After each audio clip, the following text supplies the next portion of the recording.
नमस्कार, the print में आप सबका स्वागत है। हम हैं रायपुर में, जहां कल ही कांग्रेस का एआईसीसी महाअधिवेशन जो था वो ख़त्म हुआ है। आज हमारे साथ हैं एक बहुत special guest.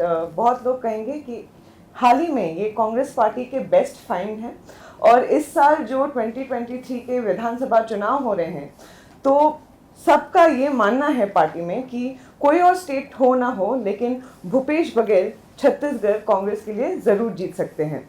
Chhattisgarh CM Bhupesh Baghel ji, हमको टाइम देने के लिए बहुत बहुत धन्यवाद। जी नमस्कार। पहला प्रश्न पूछना चाहूंगी सर कि कल पिछले 3 दिनों में कांग्रेस के सारे top leaders, Sonia Gandhi, Rahul Gandhi, Priyanka Gandhi, organisational जो टॉप लीडर्स हैं सारे यहाँ पे आए। क्या टिप्स मिला आपको कि अभी जो चुनाव आने वाला है इस साल, उसके लिए क्या आपको बोला गया, क्या मैसेज आपको दिया गया? देखिए, ये तो राष्ट्रीय महाधिवेशन था और पूरे देश भर के लोग आए थे। समझ लीजिए कि देश के हर ब्लॉक से प्रतिनिधि आए थे। तो ये प्लेनरी सेशन तो 5 साल में एक बार होना है और बड़ा सम्मेलन था। पहले तो हम लोग तो घबराए हुए थे, हम लोग कर पाएंगे नहीं कर पाएंगे, क्योंकि हमारे लिए पहले अनुभव है। लेकिन जो काम बांटे थे हम लोग सब साथियों को, मंत्रियों को, विधायकों को, पीसीसी के, हमारे एनएसवाई, यूथ कांग्रेस, महिला कांग्रेस, सेवादल, सबको काम बांटे थे और सब लोगों ने अपनी जिम्मेदारी का निर्वहन किया। और एआईसीसी का मार्गदर्शन लगातार हम लोग मिलता रहा, चाहे वेणुगोपाल जी हो, पवन बंसल, तारिक अनवर, शैलजा जी, सबका मार्गदर्शन मिलता रहा और सब लोग काम को हाथ ले लिए तो बहुत आसान हो गया। और टिप्स की बात यही है कि सबको साथ में लेके चलना है और सफलता जरूर मिलेगी। सर, आगे कुछ पूछने के पहले 2-3 जो ज्वलंत मुद्दे हैं, अभी जो सब बात हो रही है उस पर बात करें। ये ठीक है, अभी प्लेनरी सेशन के पहले ईडी रेड्स काफ़ी हुए छत्तीसगढ़ में, कुछ आपके एमएलएज पे भी हुए, कुछ ऑफिसर्स पे हुए। आप कितने चिंतित हैं इन रेड्स के बारे में? देखिए, शुरू में जब रेड पड़ा ना तब जरूर रहता था कि ये कैसे हो गया, क्यों हुआ।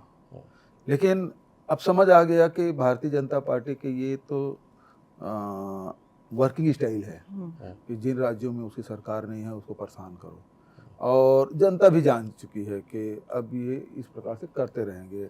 अधिकारी लोग परमानेंट यहीं रह रहे हैं, घूम रहे हैं, देख रहे हैं, पब्लिक भी देख रही है कि यहीं पूरे परिवार के साथ रहना शुरू कर दिए हैं। तो सबको पता है कि ये परेशान करने किया जा रहा है। और हम लोग को पता था कि ये जैसे जिन राज्यों में चुनाव हुआ तब रेट पड़ता है। अभी प्लेनरी सेशन है तो हम लोग मान के चल रहे थे कि ये छापा पड़ना ही है।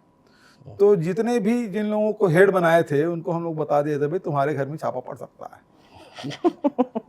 अलग अलग डिपार्टमेंट है, 12-13 हम लोग बांट के रखे थे, तो सबको बता के रखे थे तुम्हारे घर में रेट पड़ सकता है। तो आपकी तैयारी थी मतलब? हाँ, तो बैकअप प्लान हम लोग बना के रखे थे। प्लान बी हमारा था, प्लान सी हमारा था कि ये इसको यदि इंगेज कर दिए, उसके घर में बैठ गए तो वो आदमी वहाँ फंस गया, तो उसकी जगह कौन काम देखेगा। ये कैसे आपको पहले से पता था कि मतलब प्लान ए प्लान बी भी तैयार कर लिया था रेड्स के लिए? इसका पहले से इसलिए पता कि भाई इतने साल से, 4 साल से भारतीय जनता पार्टी की सरकार के काम करने के जो तरीका है वो समझ आ गया है कि अब ये होने वाला है तो ऐसा ही करेंगे। तो बिना विघ्न बाधा के कोई काम संपन्न नहीं होने देना है, तो वो ऐसा करेंगे। और हमको मालूम है कि अगले अब चुनाव आ रहा है तो ये हर हफ्ते 15 दिन, 8 दिन, 4 दिन या रोज कुछ न कुछ करेंगे। तो मानसिक रूप से तैयार है। जब यदि कोई चीज़ मानसिक रूप से आप तैयार हो जाते हैं तो फिर कोई आदमी फिर परेशान नहीं होता। हमको पता है ये किसी भी हद तक जा सकते हैं। तो ये क्या कोल लेवी स्कैम की बात कर रहे हैं, कोयला का? ये अरे भाई, ये जून में किए, जून में पकड़े, अब जून से हो गया, फरवरी बीतने जा रहा है, 8 महीने हो गया। जांच अभी तक पूरी नहीं हुई है और ना होगी, मैं ये भी कह रहा हूँ। 8 महीना हो गया, जांच पूरी नहीं हुई और ये अक्टूबर तक के ये पूरी भी नहीं होगी, वो चलता ही रहेगा। अब एक चीज बताइए, ये कोल स्कीम है तो इन्वायरमेंट डिपार्टमेंट का क्या काम है, लेबर डिपार्टमेंट का क्या काम है जहाँ छापा डाले? कोई बता सकता है? जिसका कोई ट्रांसपोर्टिंग से कोई लेना देना नहीं, जिसके डिपार्टमेंट नहीं है। अब सनी अग्रवाल हमारा सन्निकार मंडल का अध्यक्ष है, उसे दूर दूर का रिश्ता नहीं, उसके सबसे लंबा समय तक उसके यहाँ छापा डाल के रखे थे और लेबर डिपार्टमेंट में छापा डाले। क्या मतलब है उसका? कोल स्कीम से लेबर डिपार्टमेंट क्या मतलब है? लेकिन डाले हम साहब बहादुर की मर्जी, जो चाहे कर ले। तो ये आप लोगों के लिए वे ऑफ लाइफ हो गया। हाँ बिल्कुल, उसके साथ जीना है ना, उसके लेकिन साथ चुनाव में ये जो छापे पड़ रहे हैं उसका आपको लगता है कोई भी असर होगा? वो उसका फायदा हमको होगा। लोग भाई जनता देख रही है, सरकार काम कर रही है, किसानों के लिए, मजदूरों के लिए, महिलाओं के लिए, युवाओं के लिए, व्यापारी के लिए, उद्योगपति, सबके लिए काम। उस पर हम आएंगे एक पूछने के लिए आपसे किसान न्याय में, लेकिन उसके पहले एक दूसरा मुद्दा जो काफी चल रहा है, जिसपे नड्डा जी से लेकर सब आपको क्रिटिसाइज कर रहे थे कि नक्सल्स का जो अटैक हुआ, 3 बीजेपी वाले मारे गए, वो कह रहे हैं वो पॉलिटिकल कॉन्स्पिरेसी है। आपने भी इस पर जवाब दिया है वैसे। हाँ तो एनआईए जांच करा लेना, कौन रोक रहा है। जैसे जो उस समय तत्कालीन विधायक थे भीमा मंडल, भारतीय जनता पार्टी के, और चुनाव के मतलब ये 24 घंटा पहले जब प्रचार प्रसार बंद हो जाता है, वो प्रचार करके वापस आए, सारे जो उनको सिक्योरिटी जेट प्लस सुरक्षा थी, और उसके अलावा 100 मोटरसाइकिल उसके साथ चल रहा था प्रचार में, उस सबको अपने घर आए और सबको भेज दिया। 1 बजे के बाद वो बोले अब कहीं नहीं जाना है, और अचानक गाड़ी लिए और चल दिए एक बाजार में जहाँ मेला भरा हुआ था, और वहाँ से लौटते वक्त उसके साथ दुर्घटना हुई। पुलिस जांच कर रही थी, हमको सूचना भी नहीं दी, एनआईए ने उसको टेक ओवर कर लिया। तो इसको भी कर लेना, यदि उसको कॉन्स्पिरेसी लगता है तो एनआईए जांच कर ले। आप लोगों को पता भी नहीं था एनआईए टेक ओवर कर दिया? हाँ, हमको सूचना भी नहीं हो तो ले लिया, तब पता चला। नहीं तो यहाँ भाई आप जांच नहीं कर पा रहे, हम जांच करेंगे, सूचना देते नहीं, टेक ओवर उसका अधिकार है। तो अधिकार है तो ठीक है ना, हम तो कह रहे हैं, हम तो चिट्ठी लिखवा दे, डीजी ने चिट्ठी लिखा कि ये 3 जो घटनाएं घटी है एनआईए जांच कर ले। तो उसका क्या हुआ? आपकी पार्टी के सारे टॉप लीडरशिप नक्सल अटैक में मारे गए थे, रिपोर्ट भी है मतलब कमीशन की, फिर आपने उसको वापस भेजा है, उसके लिए क्या हो रहा है उसमें? अब तक फाइनल कब तक आएगा उसमें? देखिए, तत्कालीन जो सरकार है वो उन्होंने जो सिटिंग जो जज है हाई कोर्ट के, उसके अध्यक्षता में 1 सदस्यीय जस्टिस प्रशांत मिश्र के अध्यक्षता में एक कमेटी बनाई। अब भारत सरकार ने उस समय मनमोहन सिंह प्रधानमंत्री थे, उन्होंने एनआईए जांच की घोषणा की यहीं आके, दोनों जांच चलती रही। 6 महीने बाद हमारी सरकार बदल गई। उस 6 महीने में जो यहाँ के जो नोडल अधिकारी है वो सपोर्ट कर नहीं रहे थे, उस एनआईए सपोर्ट नहीं कर रहे थे, एनआईए को सपोर्ट नहीं कर रही थी उस समय। अच्छा, जो स्टेट गवर्नमेंट के रमन सिंह गवर्नमेंट में, हाँ रमन सिंह के जो अधिकारी थे, मुकेश गुप्ता को उसको नोडल अधिकारी बनाए थे, वो सपोर्ट नहीं कर रहा था। 6 महीने बीत दिया। मोदी जी आए थे लोकसभा चुनाव में, पहले धमतरी में उन्होंने कहा कि 15 दिन के भीतर में जो अपराधी पकड़े जाएंगे, ये उन्होंने चुटकी बजाते हुए कहा था। अब उसके बाद दोनों एनआईए फाइनल रिपोर्ट सबमिट कर दी मोदी जी की सरकार आने के बाद। कॉन्स्पिरेसी की बात तो दूर, जो जिनका नाम था, जो सरेंडर कर दिए, जो जेल में बंद है आंध्र प्रदेश तेलंगाना के, उससे बयान तक नहीं लिए एनआईए। जो लोग जीराम घाटी में जिनको गोलियां लगी, उससे बयान तक नहीं लिए। जो जिंदा है, जो मर गए थे, शहीद हो गए, लेकिन जो बचे हुए हैं उनसे सबसे बयान तक नहीं लिए। मतलब कैसे जांच है एनआईए की? हमने सवाल उठाया, हमने कहा भाई इसमें कॉन्स्पिरेसी हुई। 2-3 मैंने प्रश्न उठाया, एचएम के सामने उठाया, और मैं बोला जब जांच पूरी हो गई तो हमको दे दीजिए। राज्य सरकार से आपने टेक ओवर किया था, आप हमको दे दीजिए, हम जांच कर लेंगे। वो दे भी नहीं रहे, नंबर 1। नंबर 2, जो हाई कोर्ट के जो सिटिंग जज है, उन्होंने अब उसका हो गया आंध्र प्रदेश चीफ जस्टिस बन के गए। ज्वाइन करने के पहले रिपोर्ट उन्होंने गठन किसने किया था? राज्य सरकार ने। रिपोर्ट किसको सबमिट किया? राज्यपाल को। राज्यपाल को लेने का अधिकार नहीं, उसको वहां जमा करने की जरूरत नहीं थी, राज्य सरकार को सौंपा नहीं। अब हमारे पास आया नहीं, तो हमने फिर 2 सदस्यीय रिटायर्ड जो जज हैं उसकी कमेटी बना दी। फिर राज्यपाल को मजबूरन उसको राज्य सरकार को सौंपना पड़ा, क्योंकि उसके कार्य क्षेत्र के बाहर है राजभवन के। वो हमको सौंपे, हम उसी सील बंद के तहत उसको सौंप दिए। उसके पहले बयान आना शुरू हो गया था, इसमें तो ये था, उसमें वो था। और जैसे कैसे विडंबना है, इतने साल हो गए, कांग्रेस के इतने शीर्ष नेता सब मारे गए उसमें, और अभी तक जनता को हम लोगों को कुछ पता नहीं है कि एग्जैक्टली कौन इसके पीछे। इसका मतलब ये है कि भारतीय जनता पार्टी इस जांच को होने नहीं देना चाहती। उसमें कुछ न कुछ रहस्य तो है। नक्सल से डील करने में आपका सेंटर से कैसा कोलैबोरेशन है? ये कितना बड़ा थ्रेट बचा है नक्सलिज्म? नहीं, नक्सल देख जब तक कि पूरी तरह से उन्मूलन नहीं हो जाएगा तब तक थ्रेट बना रहता है। ये बात बिल्कुल सही है कि नक्सल इन 4 सालों में बहुत पीछे हट चुके हैं। कुछ सीमित क्षेत्रों में ही उसका अस्तित्व रह गया है। और बचत जैसे कोंडागांव जिला को उन्होंने नक्सल मुक्त घोषित, भारत सरकार ने घोषित कर दिया। अब आप बस्तर आराम से पर्यटन को भी बढ़ावा मिला है, लोग आ रहे हैं, जा रहे हैं, आराम से रह रहे हैं। कहीं कहीं छुटपुट घटनाएं हो रही है, इसे इंकार मैं नहीं करता, लेकिन जब तक कि पूरी तरह से समाप्त नहीं हो जाता तब मैं नहीं कह सकता कि नक्सली पूरी तरह से समाप्त हो गया। समय लगेगा उसमें, लेकिन हम कर लेंगे। सर अच्छा, बघेल साहब, आप चुनाव के मुद्दे पे आते हैं। माना जाता है कि बीजेपी का जो नेशन वाइड पोल प्लैंक्स होते हैं वो सब बघेल साहब ने अपने हिस्से में कर लिया है, और अभी छत्तीसगढ़ में बीजेपी के पास कोई मुद्दा ही नहीं बचा है। तो जैसे आपने एक गोबर इकोनॉमी मॉडल आपने फ्लोट किया, उसके बाद यहाँ पे आप एक राम वन गमन परिपट भी आप अभी कर रहे हैं। आपने बोला है कि राम छत्तीसगढ़ के भांचे हैं, तो इसको इस तरफ से भी देख सकते हैं। बहुत लोग बोलते हैं कि ये एक सॉफ्ट हिंदुत्व पुश है, इस पे आप क्या कहेंगे? देखिए, भारतीय जनता पार्टी को ध्रुवीकरण करने या धर्मांतरण, सांप्रदायिकता, इसके अलावा कुछ आता नहीं है, लेकिन इसमें मास्टरी जरूर है। इस बात को मैं मानूंगा कि उसकी मास्टरी उसमें है, उसके अलावा कुछ नहीं आता उनको। दूसरी बात यह है कि जो छत्तीसगढ़ में जो हमने किया है वो संस्कृति को लेकर, छत्तीसगढ़ इस सांस्कृतिक रूप से एक है और इसी आधार पर राज्य की डिमांड बनी कि छत्तीसगढ़ को अलग राज्य बनाया जाए। तो यहाँ की जो संस्कृति है, छत्तीसगढ़िया संस्कृति है, उसको हमने बढ़ाने का काम किया। उसका विरोध करना है इसलिए नहीं किए, लेकिन हम अब प्राइड फील करें। जैसे छत्तीसगढ़ के जितने हमारे तीज त्योहार है, उसमें न केवल छुट्टी घोषित किए बल्कि उसको मुख्यमंत्री निवास में मनाते भी हैं।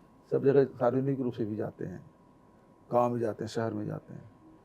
तो वो जो संस्कृति उसको जोड़ने का, यहाँ के खेल कूद है, जो राष्ट्रीय खेल कूद है, अंतर्राष्ट्रीय खेल है, उसके अलावा भी हमारे छत्तीसगढ़ के खेल कूद हैं जो हम गाँव में घरों में खेलते हैं, उसको हमने आयोजन किया।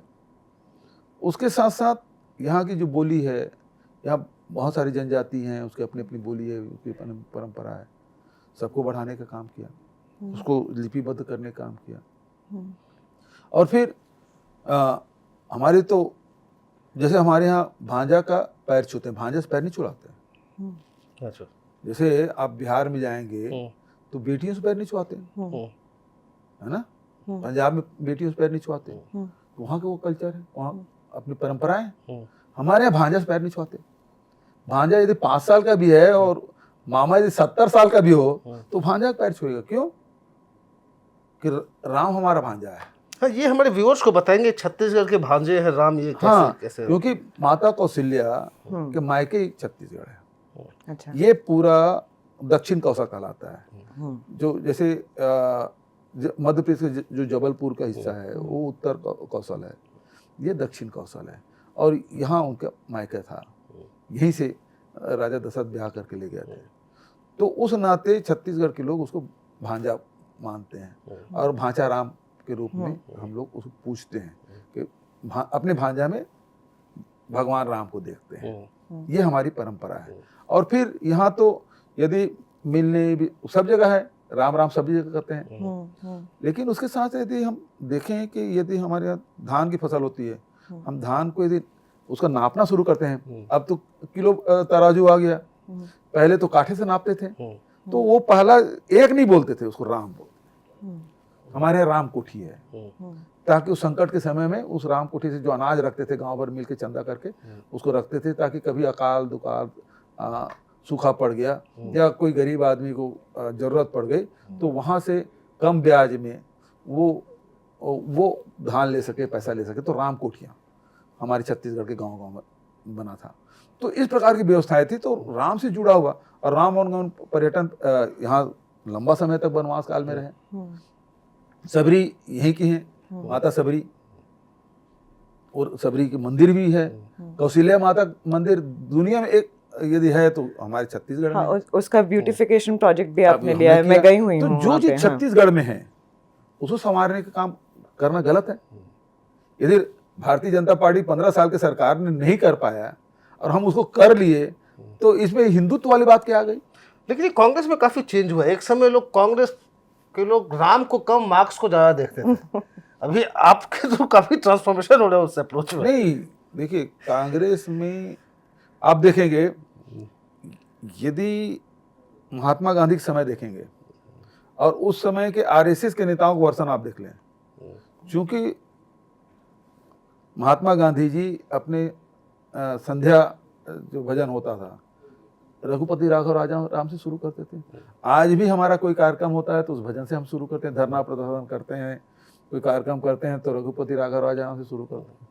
तो ये आरएसएस के लोग बोलते हैं राम के बारे में मत बोलो क्योंकि ये कांग्रेसियों का है। ये तो 80 के दशक में ये जब उल्टा है अयोध्या में छत्तीसगढ़ घटना में। घटी तो फिर ये लोग सत्ता के लालच में राम की शरण में गए, नहीं तो इसके पहले वो राम को। तो राम ओरिजिनली कांग्रेस के थे, आप कह रहे हैं? कांग्रेस भाई, हम देखिए राम साकार भी है और निराकार भी है। हम्म।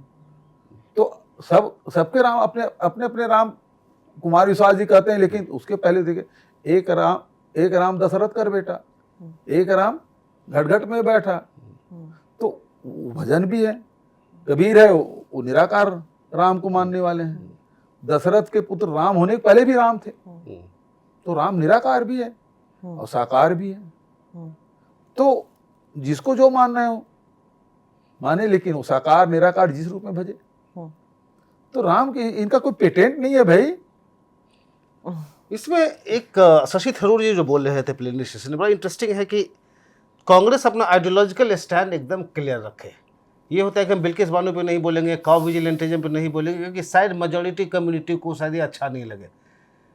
ये तो कांग्रेस इस चक्कर में आइडियोलॉजी में काफ़ी वो ऊपर नीचे करते हैं, किस पे नहीं बोलना है, नहीं बोलना है। मतलब आपका अपना एक चीज है, जो महात्मा गांधी के समय जो कांग्रेस था, नेहरू जी के समय जो कांग्रेस था, पटेल समय जो कांग्रेस था, मौलाना अब्दुल कलाम आज़ाद के समय जो कांग्रेस था, उसी कांग्रेस को लेकर चलना है जो आज़ादी के समय से।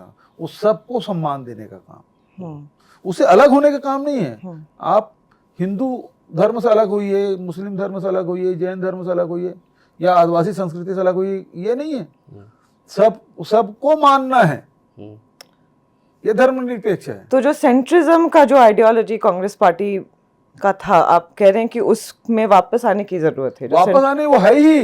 अच्छा, हम सब अपने समाज में, परिवार में, धार्मिक रीति रिवाज में सब करते ही हैं, तो उसको स्वीकार करने में संकोच क्यों होना चाहिए? पता नहीं किस लोग ऐसा कर लिए, मैं नहीं समझता वो ठीक था। बघेल साहब, एक दूसरी चीज जो काफी देश में बात होती है वो कि छत्तीसगढ़ की गोबर इकोनॉमी जी बताएंगे हमारे व्यूअर्स को बाहर भी कि क्या आपने उसमें कैसे किया है? देखिए, भारतीय जनता पार्टी है, कभी राम के नाम से वोट मांगते हैं, कभी गाय के नाम से वोट मांगते हैं, कभी गंगा के नाम से वोट मांगते हैं। जब से 52 से लोग चुनाव लड़ रहे हैं तो यही काम कर रहे हैं, गाय, गंगा, फिर बाद में राम, इसमें जुड़े। करते कुछ नहीं है, वोट लेते हैं ये लोग। आप देखें गौ माता की खूब जयकारा करते हैं।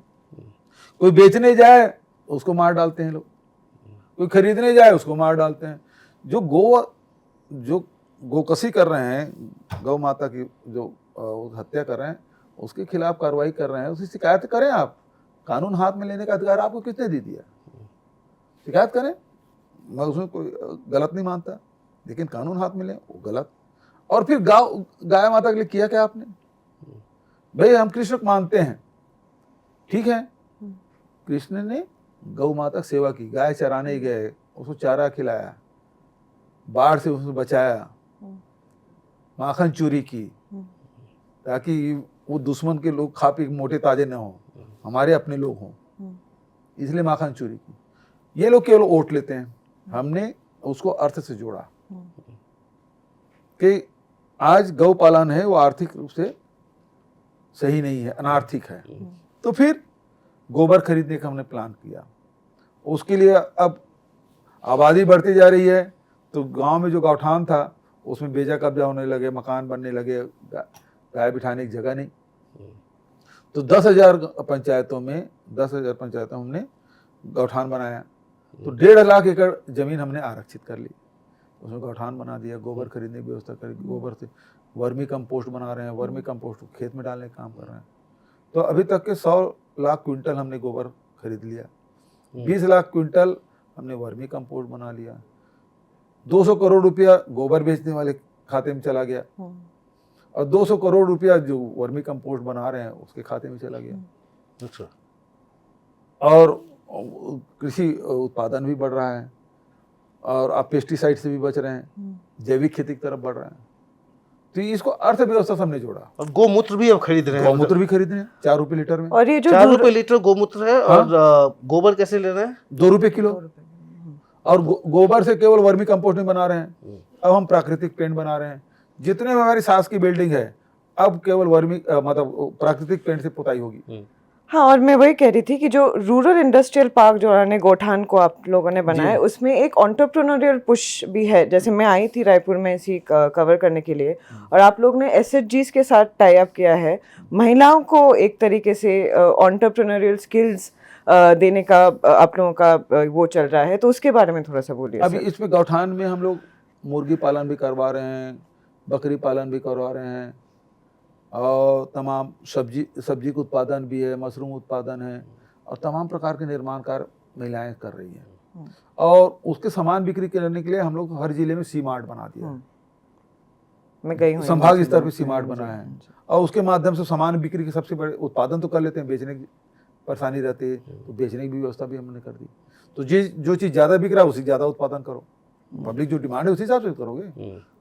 दूसरी बात यह है कि अब गांव में हम रूरल इंडस्ट्रियल पार्क बना रहे हैं, जिसमें 300 हमारे बन रहे हैं, हर ब्लॉक में 2, और उसमें हमारे अलग जैसे उद्योग नीति हमारा बना 2019 से 2024 का, उसी प्रकार से इसके लिए भी हमने उद्योग नीति अभी पिछले 20 तारीख हमारे कैबिनेट हाउस में पास किया है, ताकि उसको फाइनेंस भी व्यवस्था करते हैं, उसकी ज़मीन, उसके लिए बिजली, पानी, सड़क, फेंसिंग, बैंकिंग, वो सब। क्या हो गई रूरल इंडस्ट्रियल पार्क ना? हमारे गांव के जो लड़के हैं या शहर के जो लड़के हैं तो ये खाली बैठे हैं। अब मान लो आपके पास हुनर है लेकिन आपके पास सुविधा नहीं है, आप सबसे पहली ज़रूरत पड़ेगी ज़मीन की, आपके पास है नहीं, हम उपलब्ध करा रहे हैं, हम उस जगह को डेवलप कर रहे हैं, 3 एकड़ 5 एकड़ जगह डेवलप कर रहे हैं, है ना। उसमें अप्रोच रोड है, उसमें बिजली है, पानी है, आपको सब्सिडाइज रेट में बिजली मिलेगी, जैसे बड़े उद्योगपति मिलता है सब्सिडी में, लोन भी आपके कम ब्याज में मिलता है, तो सारी चीज़ उपलब्ध होगा, बैंकिंग व्यवस्था करेंगे।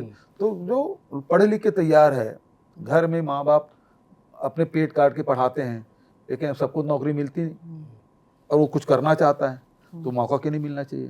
तो ये सरकार के द्वारा हो रहा है। इसमें 600 करोड़ रुपये हमने दे दिया है, इंफ्रास्ट्रक्चर तैयार हो रहा है। हमें कहा गया कि जब गोबर वाला जब आपका पूरा स्कीम पूरा चल पड़ा तो RSS के लोग भी आए थे आपसे कि वो भी कोलैबोरेट करना चाह रहे हैं आपसे। हाँ, उन्होंने सम्मान किया मेरा, RSS से लोग आप सम्मान किए। अच्छा, हाँ, इसीलिए तो बोला जाता है कि कांग्रेस की फाइंड है एक, क्योंकि शायद एक भागीदारी दे रहे हैं पूरे स्कीम गोबर वाले स्कीम में। गौ माता सेवा करना चाहे कौन रोका भाई, वो तो सार्वजनिक है, जाओ सेवा करो। सेवा नहीं करेंगे वोट भर लेंगे। बघेल साहब, हमें पता है आपको जल्दी है, तो और 1-2 सवाल पूछूंगी बस। अधिवेशन में भी बात हो रही थी, जैसे मोदी साहब जब चीफ मिनिस्टर से प्राइम मिनिस्टर के तख्ते पे आए, एक गुजरात मॉडल का स्कीम बीजेपी सामने लाई जनता की, और अभी भी उसके बारे में बीजेपी बात करती है। इनफैक्ट इस इलेक्शन में भी, इस गुजरात इलेक्शन में भी वो एक तरीके से उनका पोल प्लैंक था। तो कांग्रेस के पास ये गुजरात मॉडल को काउंटर करने के लिए क्या आपको लगता है कि छत्तीसगढ़ मॉडल एक ऐसा मॉडल आपने बनाया है जो 23 के इलेक्शन में तो आपका यहाँ पे है, और 24 के इलेक्शन में गुजरात मॉडल को काउंटर करने के लिए कांग्रेस छत्तीसगढ़ मॉडल ला सकती है? उसमें एक मैं अगर जोड़ूं, क्योंकि अधिवेशन में देखा था फाइनल जो हुआ, जिसको रायपुर हुंकार कह रहे थे कि एक स्कीम है किसान न्याय योजना, जिसको पूरे देश को उसको एक मॉडल बनना चाहिए किसान न्याय योजना जी। तो देखिए, एक गुजरात मॉडल है, एक छत्तीसगढ़ मॉडल है। गुजरात मॉडल में 2014 में मोदी जी लेके आए, और लेकिन गुजरात मॉडल का लाभ देश वालों को मिला नहीं है। हमको मिला क्या? नोटबंदी, जीएसटी, लॉकडाउन, और फिर देखा ये कि उनके जो मित्र हैं वो 609 नंबर बढ़ के दूसरे नंबर में दुनिया में आ गया। लेकिन गुजरात के लोगों के माली हालत वो तो मोदी जी से पहले जैसी थी वैसी आज भी है। ये छत्तीसगढ़ मॉडल में अंतर ये है, उसमें गुजरात मॉडल में हुआ क्या कि उसके जो चंद मुट्ठी भर के जो उसके प्री हैं उनका ग्रोथ हुआ, आम गुजरातियों का नहीं हुआ। छत्तीसगढ़ मॉडल ये है कि जो खजाने के जो पैसा है वो चंद मुट्ठी भर लोगों के हाथ में नहीं जाना चाहिए, इसका पैसा आम जनता की जेब में जाना चाहिए। जैसे राजीव गांधी किसान न्याय योजना 4 साल में 1.5 लाख करोड़ रुपया किसानों के खाते में गया। हमारा छोटा सा राज्य है लेकिन 1.5 लाख करोड़ रुपये में। हमारे भूमि श्रमिक न्याय योजना देश में कहीं नहीं है, मजदूरों को हम 7,000 रुपये दे रहे हैं। प्रधानमंत्री सम्मान निधि, किसान सम्मान निधि 6,000 रुपया है, हम मजदूरों को 7,000 रुपये दे रहे हैं। फिर माइनर फॉरेस्ट प्रोड्यूस, उसे समर्थन मूल्य घोषित कर, पहले 7 प्रकार खरीदी होती थे, अब 65 प्रकार करते हैं, और देश का 74% लघु वनोपज केवल छत्तीसगढ़ में खरीदे जा रहा है और उसको वैल्यू एडिशन कर रहे हैं। तेंदुपत्ता 4,000 प्रति मानक बोरा देश में कहीं नहीं है, हमारे छत्तीसगढ़ में। तो जो जंगल में रह रहे हैं, जो आदिवासी हैं, परंपरागत रूप से निवासी हैं, उसके अर्थव्यवस्था सुधरी। और फिर जो गौपालक हैं, अब डेयरी चलाना बड़ा कठिन है। जहाँ जिन प्रदेशों में 8 महीने तक हरा चारा मिले तो वहाँ कोई दिक्कत नहीं है, लेकिन मेरे छत्तीसगढ़ में 3 महीने 4 महीने से ज़्यादा हरा चारा मिलता नहीं, तो उसको खरीद के खिलाना पड़ता है। तो हम गोबर खरीदना शुरू किए तो डेयरी हमारे यहाँ बढ़ रहा है, तो जो डेयरी है उसको बढ़ाने के लिए हमने काम किया है।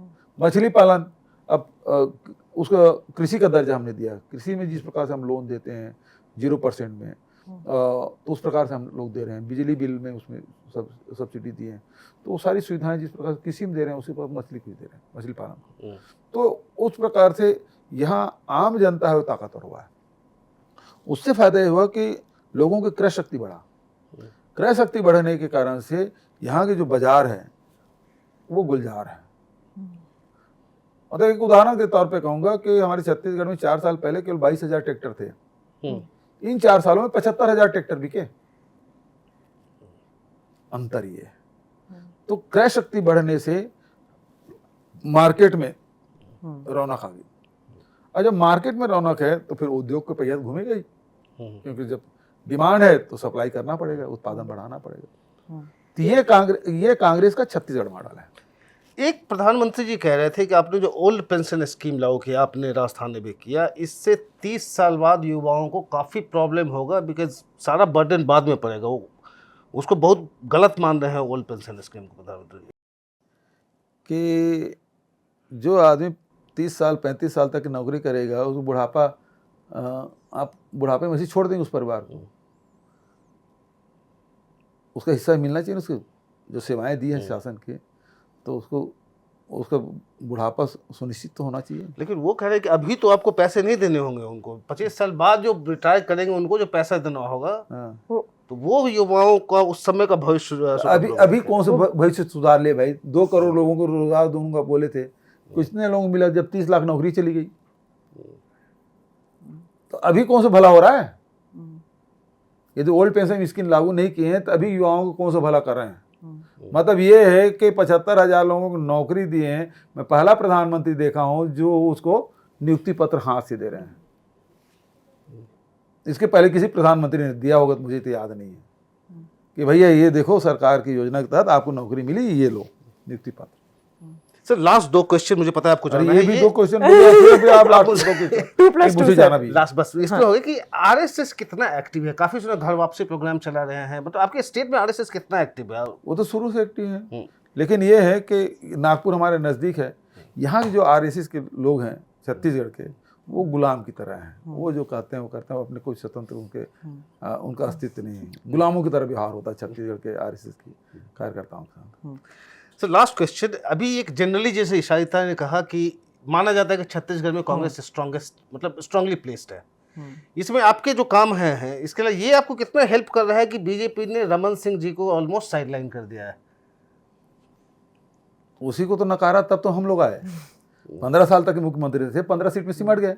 और उसके बाद इन 4 सालों में वो डेवलप भी नहीं कर पाए उसके रिप्लेसमेंट। तो रमन सिंह ही है, वो चेहरा है भी नहीं भी, पता नहीं क्या है। और इस बात से आप अग्री करते हैं कि इस साल में जो चुनाव आएंगे उसमें कांग्रेस का बेस्ट बेट छत्तीसगढ़ और भूपेश बघेल है? ये छत्तीसगढ़ में तो आएगा ही, कांग्रेस यहाँ बहुत मजबूत है। कितने सीट? अब देखिए, हम अभी तो जीते तो 68 सीट थे, हाँ अभी वर्तमान में 71 सीट है हमारे कांग्रेस की 90 में से। हाँ तो हमारे लिए तो यही चुनौती है कि हम 71 सीट फिर से रिपीट कर लें। हाँ, ठीक है बघेल साहब, बहुत बहुत धन्यवाद हमसे बात करने के लिए, एंड आने वाले चुनाव के लिए best of luck. Thank you.